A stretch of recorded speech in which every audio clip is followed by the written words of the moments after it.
Hello and very good afternoon to all of you. मैं कुणाल आप सभी का स्टडी IQ IAS हिंदी पे स्वागत करता हूं और आज हमारी मैप इन न्यूज़ की क्लास में हम लोग बात करने वाले हैं बोत्सवाना की।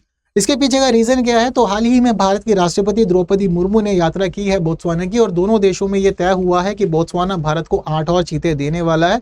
भारत में चल रहा है प्रोजेक्ट चीता और हम भारत में चीते के पुनर्वास के लिए प्रयास कर रहे हैं और इस दौरान ये जिस प्रकार से ये बातचीत हुई है आपस में हमारे लिए बहुत सारे महत्वपूर्ण चीजों को लेकर चल रही है। तो ये जानते समझते हैं बोत्सवाना के बारे में, क्योंकि जब वो इतना कर रहा है तो हमें बोत्सवाना अपनी क्लास में पढ़ लेना चाहिए। तो फिलहाल न्यूज़ टाइटल का भी ये कहना है, India to bring another batch of 8 cheetahs from Botswana. तो बहुत ही इंपॉर्टेंट है, आइए सारी बातों को पढ़ते हैं और अच्छे से समझते हैं। ठीक है, तो सबसे पहले हमें क्या समझना होगा इसमें, तो सबसे पहली जो बात है वो है हमें ये देखना है कि बोत्सवाना की वैश्विक मानचित्र पर स्थिति क्या है।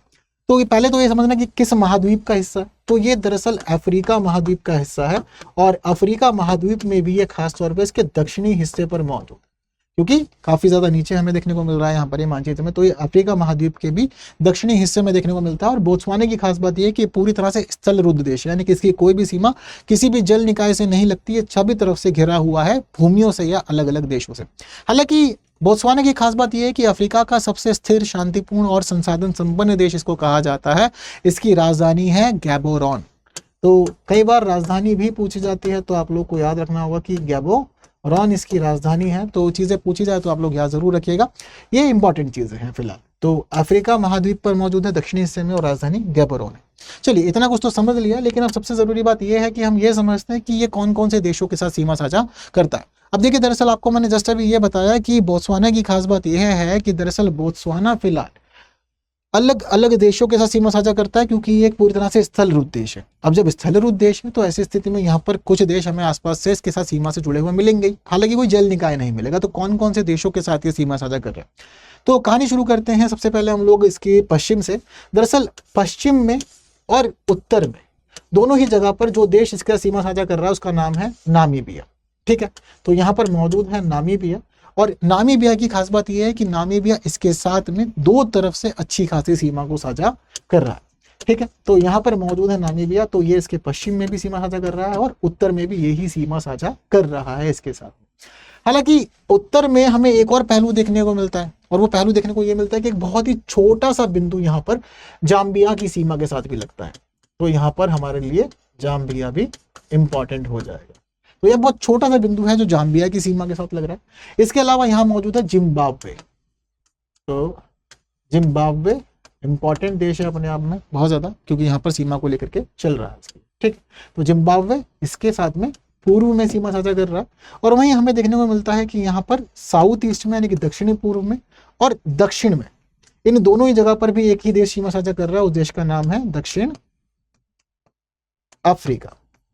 हालांकि वैसे दक्षिण अफ्रीका आपके पता होना जरूरी है दक्षिण अफ्रीका के बारे में, क्योंकि फिलहाल एक G20 समिट यहाँ पर शुरू हुई है और 3 दिन के G20 समिट में शामिल होने के लिए प्रधानमंत्री मोदी भी पहुंचे हैं दक्षिण अफ्रीका। तो ये कुल मिलाकर 4 देश हैं जो सीमा साझा कर रहे हैं।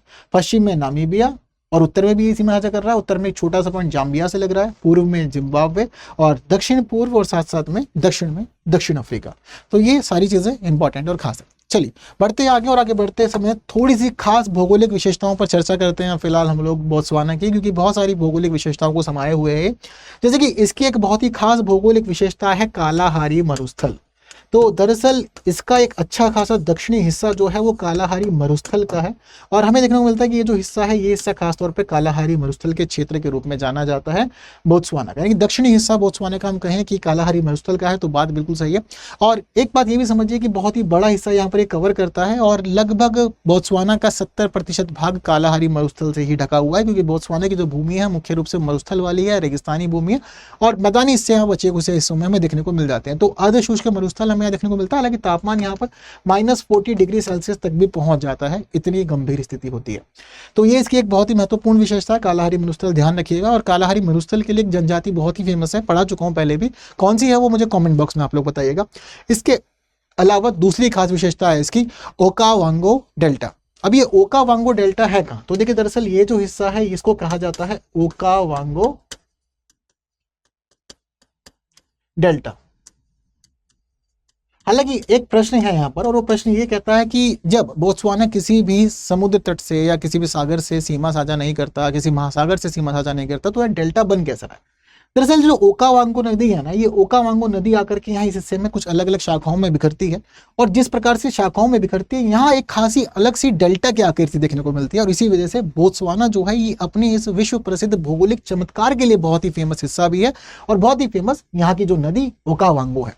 तो ये ओकावांगो नदी एक अलग ही स्थिति दिखाती है, क्योंकि बिना किसी तट के, बिना किसी सीमा, समुद्री सीमा के, उसके बावजूद ये डेल्टा की स्थिति यहाँ पर प्रस्तुत करती है। डेल्टा किस वजह से? क्योंकि नदियां यहाँ तक बहती हुई आती तो है, उसका लुप्त हो जाती हैं, और ये माना जाता है कि ये नदियां दरअसल कालाहारी मरुस्थल के नीचे चली जाती है और उसकी तह में बहने लग जाती है, पानी इनका छुप जाता है इसी प्रकार से। तो ये ओकावांगो डेल्टा बहुत ही इंपॉर्टेंट है, विश्व प्रसिद्ध भौगोलिक चमत्कार कहा जाता है, आंतरिक डेल्टा है पूरी तरह से, ये नदी सागर तक कोई भी यहाँ से नहीं पहुंचती है।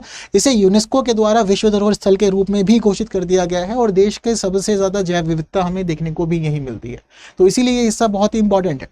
वहीं इसके बाद जो तीसरा इंपॉर्टेंट इसका वो है एक नमक का मैदान। दरअसल बोत्सवाना पर एक नमक का मैदान मौजूद है, और इस नमक के मैदान को कहा जाता है माकगाडिक गाड़ी। ठीक है, माकगाडिक गाड़ी। तो माकगाडिक गाड़ी जो ये हिस्सा है, मैदान है, नमक का मैदान कहा जाता है। दुनिया का सबसे बड़े नमक मैदानों में से ये एक हिस्सा है, और कभी एक विशाल झील हुआ करती थी यहाँ पर, जिसको कहा जाता था कि वो झील मैकगाडी गाड़ी है। लेकिन मैकगाडिक गाड़ी जो झील थी वो धीरे धीरे उसकी स्थिति बदलती चली गई, आकृति बदलती चली गई, अब अवशेष देखने को मिलते हैं यहाँ उसके बस। तो इसी वजह से यहाँ इस हिस्से के अंदर एक नमक का मैदान तैयार हो चुका है। और इन सभी के साथ साथ एक चौथा हिस्सा भौगोलिक दृष्टि से यहाँ और महत्वपूर्ण है, इसको कहा जाता है चोबे नदी क्षेत्र। अब ये चौबे नदी क्षेत्र क्यों इंपॉर्टेंट है? क्योंकि हाथियों की यहाँ पर दुनिया की सबसे बड़ी आबादी देखने को मिलती है, और ये जो चौबे नदी क्षेत्र हमें देखने को मिलता है वो हिस्सा दरअसल ये वाला है, इसको चौबे नदी क्षेत्र के रूप में जाना जाता है। हालांकि ये जो हिस्सा है यहाँ पर ये बोत्सवाना वाले में देखने को मिलता है, तो ये हिस्सा जो है यहाँ पर चौबे नदी बहती है, और इसी वजह से यहाँ पर चौबे नदी क्षेत्र बनता है, और दुनिया की हाथियों की सबसे बड़ी आबादी इसी वाले हिस्से में पाई जाती है। तो ये चौबे नदी से जुड़ा हुआ उसका क्षेत्र। ठीक है, तो चौबे नदी क्षेत्र है ये। और इसके अलावा जैसा कि आपको बताया कि ये वाला जो सा है वो माकगाडिक गाड़ी, तो इसका नाम भी मैं लिख देता हूं ताकि आप लोग को यहाँ पर परेशानी ना हो। ठीक है, याद कर पाएंगे माकगाडिक गाड़ी को, नमक का मैदान। ठीक है, सब कुछ समझ लिया। चलिए आगे भी बढ़ जाते हैं, और आगे बढ़ करके अब कुछ और खास बातों को समझते हैं। जैसे कि सबसे पहले जरूरी है कि हम बात करें थोड़े से पर्वतों की। तो वैसे तो समतल भूमि है, रेगिस्तानी भूमि है, फिर भी दरअसल एक खास जो पर्वत यहाँ सबसे ज्यादा बना हुआ है वो पर्वत का नाम है सोदिलो हिल्स। इसको तसोदिलो हिल्स भी कहते हैं, वैसे सोदिलो हिल्स कहा जाता है। तो ये तसोदिलो हिल्स जो है ये बहुत ज्यादा इंपॉर्टेंट है फिलहाल बोत्सवाना के मामले में, क्योंकि बहुत ही छोटे से हिस्से में हमें देखने को मिलते हैं, और यूनेस्को ने इन्हें विश्व धरोहर स्थल भी घोषित किया हुआ है। और इसके साथ साथ इसकी एक खास बात यह है कि यहाँ पर ऊंची चट्टानी पहाड़ियां देखने को मिलती है। पुरातात्विक और सांस्कृतिक रूप से यहाँ पर कुछ खास महत्वपूर्ण हिस्से बने हुए हैं, और हजारों प्रागैतिहासिक रॉक चट्टानें हमें यहाँ पर देखने को मिलती है, जहाँ पर पेंटिंग बनी हुई है प्रागैतिहासिक काल की, तो बहुत इंपॉर्टेंट है। हालांकि इसके अलावा जो इसका सबसे ऊंचा पर्वत माना जाता है उसका नाम है मॉन लानोंग हिल्स, और यहाँ बोत्सवाना का सबसे ऊंचा बिंदु मौजूद है। और इसके अलावा एक खास और हिल है यहाँ पर, इसका नाम है कगाले हिल्स, और यहाँ पर राजधानी गैबोरोन के ये पास में है। तो राजधानी गैबोरोन के पास हमें यहाँ पर ये देखने को मिलता है। लेकिन इसकी खास बात यह है कि इसको स्लीपिंग जाइंट के रूप में भी जाना जाता है, पर ट्रैकिंग के लिए लोकप्रिय है। तो कुछ खास चीजें इस प्रकार से इसकी जुड़ी हुई हैं, बट सबसे इंपॉर्टेंट जो आप लोग को याद रखना है वो सोदिलो हिल्स याद जरूर रखिएगा, क्योंकि यूनेस्को ने भी शामिल किया हुआ है, प्रागैतिहासिक स्थल भी है, पेंटिंग्स देखने को मिलती है, तो ये जरूरी हो जाता है। अब इन सभी बातों को समझ लेने के बाद में जरूरी है कि हम लोग बात करें बोत्सवाना के एक और इंपॉर्टेंट पहलू की, वो है इसकी नदियां। तो दरअसल बोत्सवाना की हम लोग 3 नदियों की बात करेंगे, क्योंकि तीनों नदियां बहुत ज्यादा खास हैं और जरूरी चीजों को बताती हैं। सबसे पहली जो नदी हम लोग यहाँ पढ़ने वाले उसका नाम है ओकावांगो नदी। तो ओकावांगो डेल्टा मैंने आप लोग को ही पढ़ा है, तो ओकावांगो नदी अब आप लोग को यहाँ पर ध्यान रखनी है कि ये बहुत ही इंपॉर्टेंट नदी है, और सबसे महत्वपूर्ण नदी बोत्सवाना की यही है। तो बोत्सवाना की सबसे महत्वपूर्ण नदी है, इसका सोर्स क्या है? तो ये अंगोला के ऊंचे पठारों से निकलती है। अंगोला इससे ऊपर मौजूद यहाँ पर देश है, दरअसल ये नामीबिया की सीमा को पार करके मौजूद अंगोला है। तो यहाँ से ये नदी बहते हुए आती है और आकर के ये प्रवेश कर जाती है उसका बोत्सवाना में। तो अंगोला से निकलती है, नामीबिया बहते हुए आकर के ये प्रवेश कर जाती है उसके बाद में बोत्सवाना में। बोत्सवाना में आकर के यहाँ पर ये अलग अलग हिस्सों में बिखरती है, अलग अलग शाखाएं इसकी देखने को मिल जाती है। तो ये आकर के यहाँ पर अब पूरी तरह से ओकावांगो डेल्टा बनाने का काम करती है।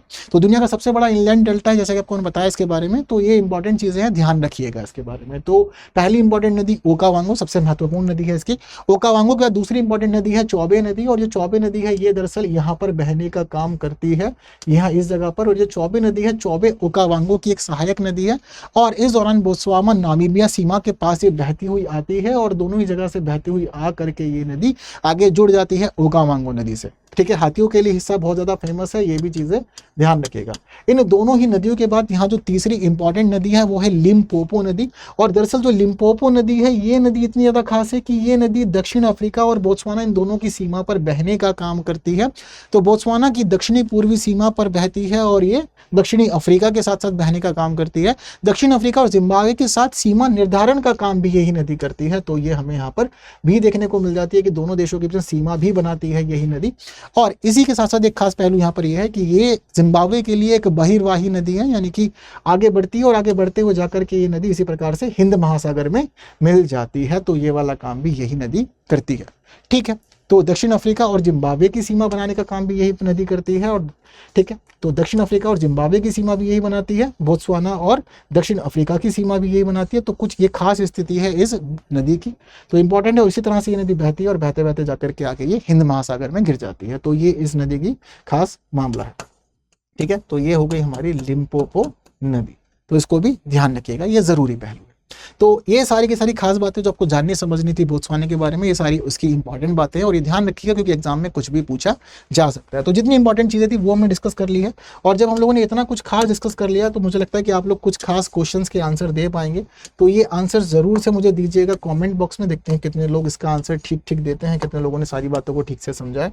और ये आंसर देने के बाद आप लोग को बताना चाहता हूँ कि अगर आप द हिंदू न्यूज़पेपर हिंदी में पढ़ना चाहते हैं तो रोज़ सुबह 9 बजे हमारी क्लास होती है, जहाँ न्यूज़ एनालिसिस और एडिटोरियल डिस्कशन दोनों ही हम लोग करते हैं। तो जरूर जुड़िए हमारे साथ और इसके साथ ही आप लोग जुड़ सकते हैं स्टडी IQ के 2027 के प्रतिज्ञा प्लस बैच में, जहां आप लोगों को फिलहाल मिल रहा है बहुत ही खास डिस्काउंट अगर आप KL लाइव कोड यूज करते हैं। और यहां एडमिशन की लास्ट डेट है 28 नवंबर।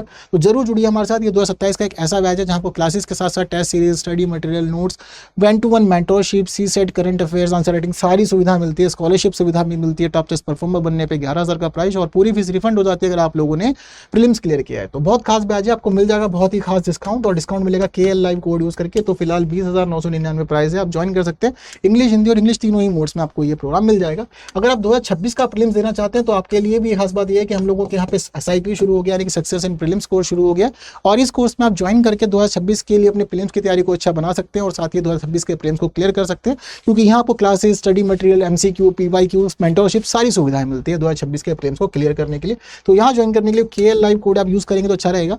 तो KL live code study IQ के किसी भी कोर्स पर अप्लाई होता है जो आपको बेस्ट डिस्काउंट दिलाता है। और इसके अलावा आप जुड़ सकते हैं मेरे साथ टेलीग्राम, इंस्टाग्राम, फेसबुक और सभी प्लेटफॉर्म्स पर आप लोगों को PDF मिल जाती है हमारी टेलीग्राम चैनल पे। तो चैनल भी ज्वाइन कर सकते हैं आप लोग। तो चैनल ज्वाइन करने के लिए यहाँ QR कोड और साथ साथ में नाम से भी आप इसको सर्च कर सकते हैं। तो बस आज के लिए इतना ही। फिलहाल इस वीडियो को बाकी लोगों तक शेयर जरूर कीजिए जितना भी आपको इन्फॉर्मेटिव ये लगा है और इसके साथ साथ ही आप लोग बाकी लोग तक जरूर बढ़ाएं, कमेंट में अपने व्यूज जरूर बताएं, आंसर दीजिए और साथ ही जुड़े रहें ऐसे इन्फॉर्मेटिव वीडियोस को देखने के लिए स्टडी IQ IAS हिंदी के साथ।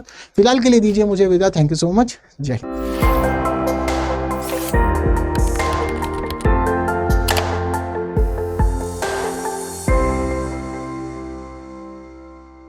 हिंदी में UPSC की तैयारी से संबंधित प्रोग्राम्स को देखने के लिए सब्सक्राइब करें स्टडी IQ IAS हिंदी।